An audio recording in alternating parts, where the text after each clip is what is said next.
So now you have brand new floors, and what do you do next with them? So a few things to do would be to clean the floors. Use a designated cleaner specifically for the type of floor that you have just had installed. So for hardwood, we recommend Bona Hardwood Floor Cleaner. For carpet, we have Shaw R2X carpet cleaning in the store.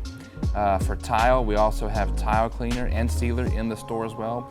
All of those things you want to use on the specified type of floor that you have just had installed. And one more thing, after your floors are installed, that a lot of people tend to leave out are felt pads. They are small and inexpensive, but they provide a great deal of protection for your new floor, so definitely don't forget to grab those for your brand new floor.